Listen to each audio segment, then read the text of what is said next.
Good morning, friend. I am Sipra Misra. I will teach you chemistry of class 11th. So, chapter number 2, structure of atom. Today's our solve exercise question number 33.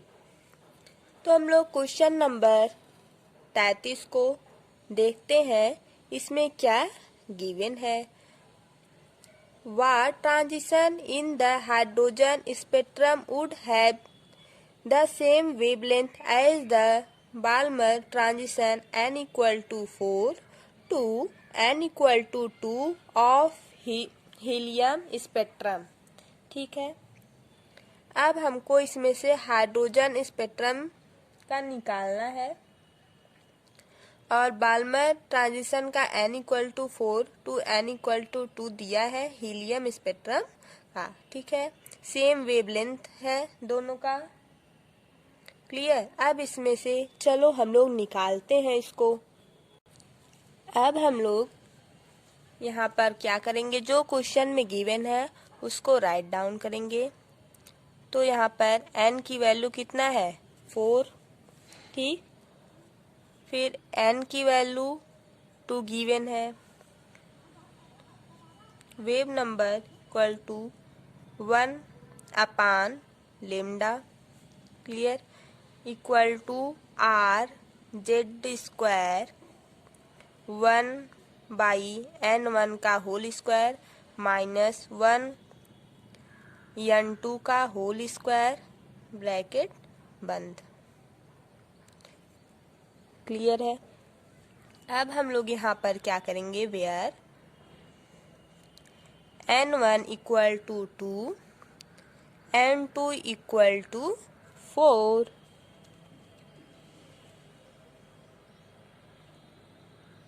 ठीक. अब यहाँ पे v bar equal to 1 by lambda. अब यहाँ पर ये वाला जो फार्मूला था कौन सा, ये वाला, इसको यहाँ पर पुट करेंगे, है ना.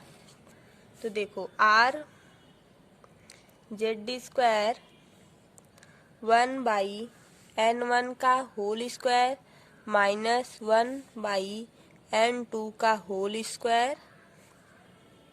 ठीक. अब यहाँ पे देखो r की वैल्यू r ही रहने दो. n की वैल्यू क्या है 2 है, तो 2 का जब हम स्क्वायर करेंगे क्या आएगा 4 आएगा. 4r. ठीक. अब यहाँ पे देखो n1 की वैल्यू हम क्या पुट करेंगे 4, तो यहाँ पर 1 बाई 4. ठीक. माइनस यहाँ पर n2 स्क्वायर है मीन्स 4 है, तो 1 बाई 4 का जब हम स्क्वायर करेंगे क्या आएगा 16 आएगा. क्लियर. अब देखो जैसे यहाँ पर 4r है. ठीक. तो यहाँ पर हम 4r को लिख लेंगे. अब यहाँ पर इसका दोनों का एलसीएम लेंगे.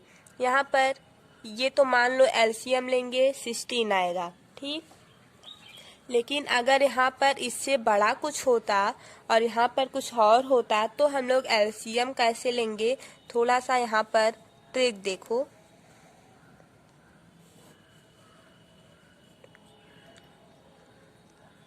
जैसे यहाँ 4 है. ठीक. यहाँ पर तुम लिखोगे 2 का स्क्वायर, जब करेंगे तभी 4 आएगा. यहाँ पर 16 लिखो. ठीक. 16 कैसे आएगा, जब यहाँ पर हम 4 मीन्स 2 का एक बार स्क्वायर करेंगे, फिर हम क्या करेंगे 2 का स्क्वायर. यहाँ भी 4 आएगा, यहाँ भी 4 आएगा. अब ये क्या हो जाएगा 2 के पावर में 4. ठीक. 2 के पावर में 4. अब यहाँ पे देखो यहाँ 2 के पावर 2 है और यहाँ पर क्या है 2 के पावर 4 है. ठीक है.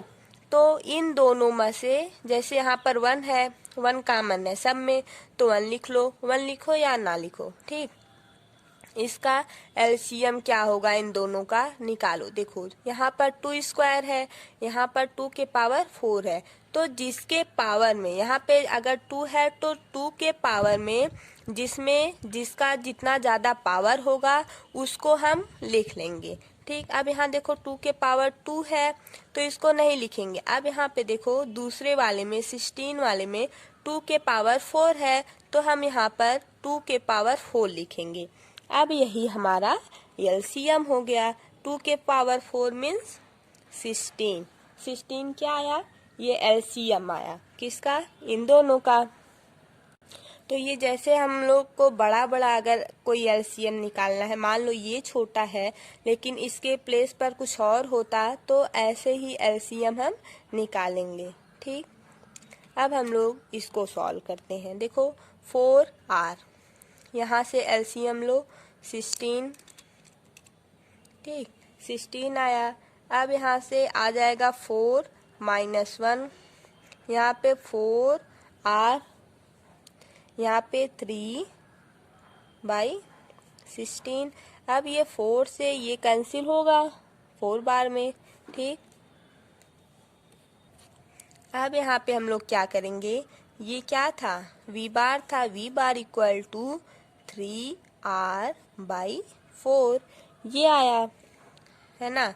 अब हमको क्या चाहिए? वेव लेंथ मीन्स लेमडा चाहिए था ना, तो लेमडा इक्वल टू 1/v आएगा, v बार। ठीक, अब ये जो आया है यहाँ पर पुट करो 3r/4। अब ये जो 4 है ये कहाँ जाएगा? ऊपर।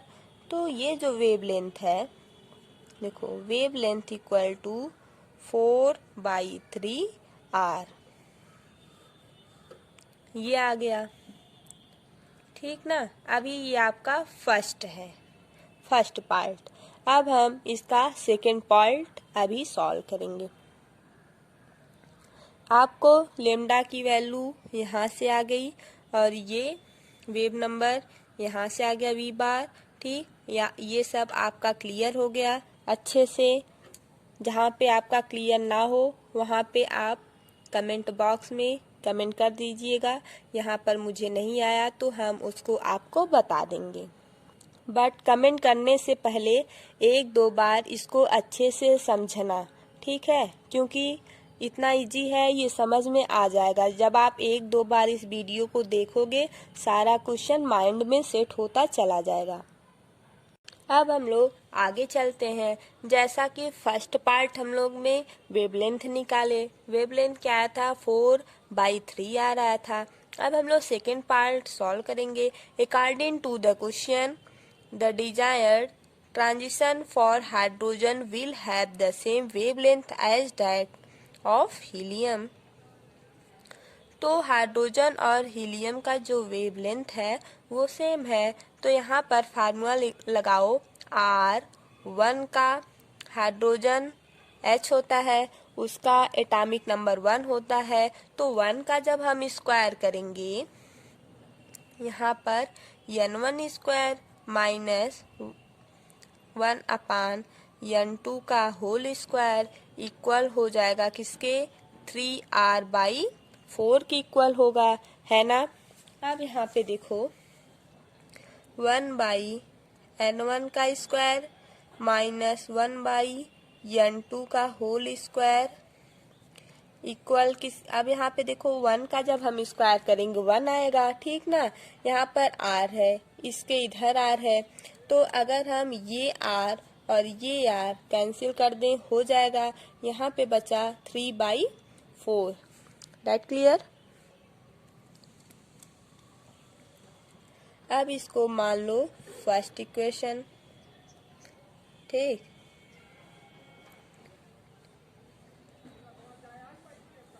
और इसको हम लोग हीट एंड ट्रायल मेथड से क्या यूज करेंगे? इक्वेशन में n की वैल्यू 1 आएगी और यहाँ से n की वैल्यू 2 आएगा। क्यों? क्योंकि हाइड्रोजन है, हाइड्रोजन 1 से स्टार्ट हुआ, तो n की वैल्यू 1 आएगी और N2 की वैल्यू 2 आएगी। फिर यहाँ पे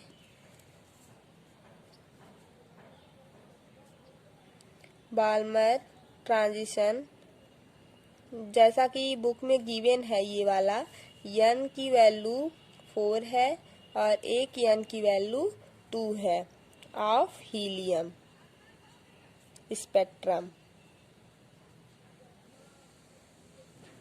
ठीक, दैट क्लियर। ये आपका सॉल्व हो गया है। अब हम लोग क्वेश्चन नंबर 24 को देखते हैं। Calculate the energy required for the process. ठीक, He प्लस ये गैस है, ये कन्वर्ट हुआ है He2 प्लस गैस में, प्लस एक इलेक्ट्रॉन माइनस हुआ। क्यों? क्योंकि यहाँ पर He प्लस है, ठीक, और यहाँ पर He2 प्लस है। 2 प्लस में से जब हम एक इलेक्ट्रॉन को माइनस कर देंगे तब यहाँ पर He प्लस बचेगा, तब ये एक दूसरे से कन्वर्ट हो जाएगा, मीन्स एक दूसरे के इक्वल हो जाएगा। अब नीचे क्या है? The ionisation energy for the hydrogen atom in the group in the ground state is 2.18 into 10 के power minus 18 joule per atoms. Clear? अब इसमें आयनाइजेशन एनर्जी का ये जो हाइड्रोजन एटम है उसका ग्राउंड स्टेट इतना गिवन दिया हुआ है। ठीक है, हमको एनर्जी को कैलकुलेट करना है, तो चलो करते हैं। अब यहाँ पे हम लोग क्या करेंगे? Hydrogen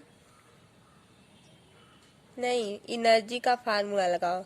En equal to -2.18 into 10 के power minus 18 Z² by N² joule में आएगा। ठीक, अब ग्राउंड स्टेट का क्या होता है? ग्राउंड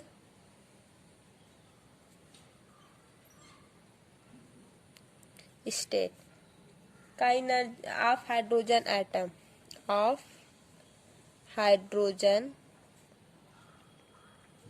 एटम अब यहाँ पे देखो, डेल्टा E इक्वल हो जाएगा किसके? E infinite minus E1। अब यहाँ पे देखो, जो E इन्फिनाइट होता है वो तो नीचे आएगा, जब नीचे आएगा तो पूरा उसकी वैल्यू 0 हो जाएगी। ठीक, ये हम पीछे के वीडियो में सॉल्व करके बताए हैं। ठीक है, वहां से जाके देख लेना। 0 हो जाएगा माइनस E1 की वैल्यू यहाँ से पुट करो, -2.18 इंटू 10 के पावर माइनस 18। ठीक, अब यहाँ पर हाइड्रोजन है तो मीन्स Z1 हो गया और N की वैल्यू भी 1 हो गई। क्लियर? जूल में। अब यहाँ पे देखो, ये माइनस एक दूसरे को कट करेगा, क्या हो जाएगा? प्लस हो जाएगा। तो यहाँ पे 2.18 इंटू 10 के पावर माइनस 18 जूल आ जाएगा। अब यहाँ पे देखो, हीलियम का एटॉमिक मास कितना होता है? 4 होता है ना? 4 होता है। 4 इंटू इतना जब हम कर देंगे तो हीलियम का एनर्जी आ जाएगा। ठीक, इतना आपका आया है, ये वाला जूल में आया है। एनर्जी तो जूल में तो आएगी ही ना, तो ये आया है। तो ये जो है क्या एनर्जी, ये अगर 4 का मल्टीप्लाई हम 2.18 इंटू 10 के पावर माइनस 18 जूल में कर देंगे तो क्या आ जाएगा? हीलियम का एनर्जी। इसका मल्टीप्लाई करेंगे तो आएगा 8.72 इंटू 10 के पावर माइनस 18 जूल। ये किसका आएगा? हीलियम का एनर्जी आ जाएगा ये। ठीक है, ये क्वेश्चन आपका क्लियर हो गया होगा।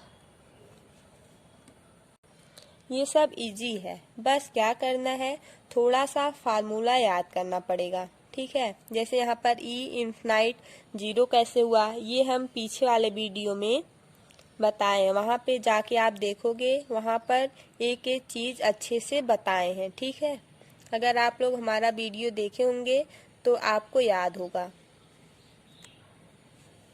तो अब हम लोग क्वेश्चन नंबर 25 को सॉल्व करेंगे।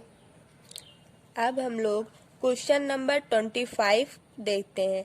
If the diameter of a carbon atom is 0.15 nanometre, Calculate the energy of carbon atom which can be replaced side by side in a straight line. Across length of scale of length 20 centimeter long. इस question में जो given दिया हुआ है पहले हम उसको लिखेंगे, ठीक है। अब इसमें पूछा क्या है, हमको लेंथ बताना है कार्बन का, स्ट्रेट लाइन कार्बन का हमको लेंथ बताना है। तो इसमें 1 मीटर में कितना होता है, 100 सेंटीमीटर होता है। तो यहाँ पे देखो ये लॉन्ग इतना इसका लेंथ दिया हुआ है, डायमीटर मीन्स इतना रेडियस दिया हुआ है। तो चलो सॉल्व करते हैं। देखो जैसा कि अब हम लोग क्वेश्चन नंबर 25 को सॉल्व करते हैं। 1 मीटर में कितना सेंटीमीटर होता है, बोलो 100 सेंटीमीटर होता है, ठीक है। तो अब हम लोग यहाँ पर क्या करेंगे, 1 सेंटीमीटर में 10 के पावर -2 मीटर होता है, ठीक है। ये कैसे आया, देखो 1 सेंटीमीटर में 1/100 मीटर होता है। Clear.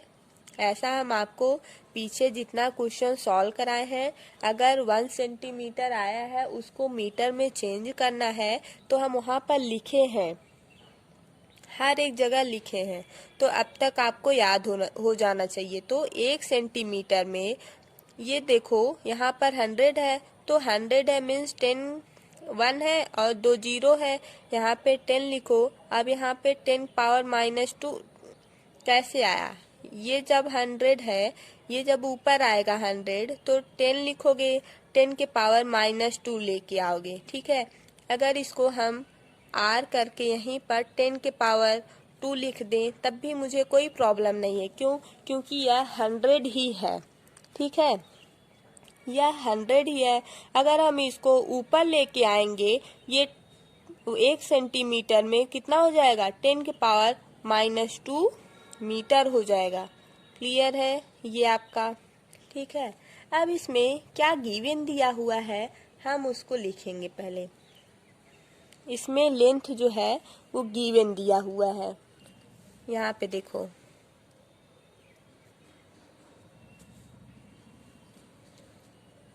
Length of the scale 20 centimetre है, ठीक है। इसको मीटर में कन्वर्ट करना है, 20 × 10 के पावर -2 मीटर, ठीक। अब यहाँ पे लिखो डायमीटर, डायमीटर भी हमको गिवन दिया हुआ है। Diameter of a carbon atom कितना है, 0.15 नैनोमीटर। अच्छा एक बात बताओ, 1 नैनोमीटर में कितना होता है, 10 के पावर -9 मीटर होता है। ये भी हम आपको पहले बता चुके हैं, ठीक है। अब यहाँ पे देखो 0.15 है, नैनोमीटर लगा हुआ है। तो जब नैनोमीटर लगा होता है, इसको हमको मीटर में कन्वर्ट करना है, तो हम लोग क्या करेंगे, 10 पावर -9 से मल्टीप्लाई कर देंगे, तब ये कन्वर्ट हो जाएगा मीटर में। क्लियर। अब हम लोग आगे क्या करेंगे, नंबर लिखेंगे। क्या अब हमको निकालना क्या है, लेंथ निकालना है ना, स्ट्रेट लाइन किसका, कार्बन का। अब यहाँ पे लिखो number of carbon atom that can be replaced in a straight line ना। अब यहाँ पर देखो ये जो 20 था कहाँ पर, ये ऊपर वाला है, 20 × 10 पावर -2 मीटर, और ये जो दिया है उसको डिवाइड करेंगे। देखो 20 × 10 के पावर -2 था ऊपर मीटर में, बाई 0.15 इंटू 10⁻⁻9 था। ठीक है, अब यहाँ पर सोचो, यहाँ पर 10⁻⁻9 है, यहाँ पे 20 करो और यहाँ पर 15। ठीक, अब यहाँ पे 10⁻⁻2 कर लो, जैसे यहाँ पे 0.15 है इंटू 10⁻⁻9। ठीक, ये अभी हम रफली आपको बता रहे हैं। यहाँ पर 15 करो इंटू 10⁻⁻2, ये वाला लिख लो, इंटू 10⁻⁻9। अब यहाँ पे देखो 15 इंटू 10 के पावर माइनस कितना हो जाएगा, 11 होगा कि नहीं होगा, तो इतना हो जाएगा 9, 10, 11, 11 होगा, -11 होगा। ठीक, अब ये यहाँ पे लिखो 10⁻⁻2, ये तो अभी नीचे आया 10⁻⁻11 ना, ये जब 10 के पावर -11 को हम ऊपर लेके जाएंगे इसके पास, तो यहाँ पर जाके ये प्लस हो जाएगा। अगर नीचे माइनस रहता है तो ऊपर जाके प्लस होता है, अगर ऊपर प्लस है, अगर उसको हम नीचे लाना चाहते हैं तो माइनस में आएगा। क्लियर। अब यहाँ पे देखो 20/15 इंटू 10 के पावर -2 प्लस 11। ठीक, इतना आया। अब यहाँ पे देखो, इसको काटो 4 और इसको काटो 3, इन दोनों को जब हम डिवाइड करेंगे 1.33 आएगा इंटू 10 के पावर 9। ये आपका आंसर हो जाएगा।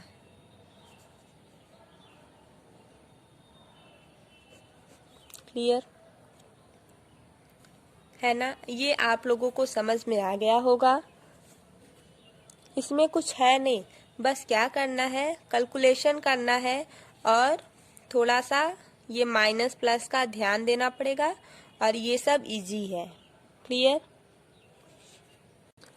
तो अब हम लोग क्वेश्चन नंबर 36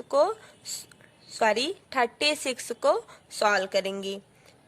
2 इंटू 10 के power 8 atoms of carbon are arrange side by side. Calculate the radius of carbon atom if the length of this arrangement is 2.4 centimetre. अब यहाँ पर क्या है, ये जो साइड बाय साइड कार्बन को अरेंज किया गया है इतना है, और इसका डायमीटर जो है वो 2.4 है। ठीक है, तो हम लोग इसको चलो सॉल्व करते हैं, और इसका कैलकुलेट क्या करना है हमको, रेडियस ऑफ कार्बन का हमको रेडियस निकालना है। सॉरी, जबकि ये लेंथ दिया हुआ है ना, लेंथ कितना दिया हुआ है 2.4 सेंटीमीटर।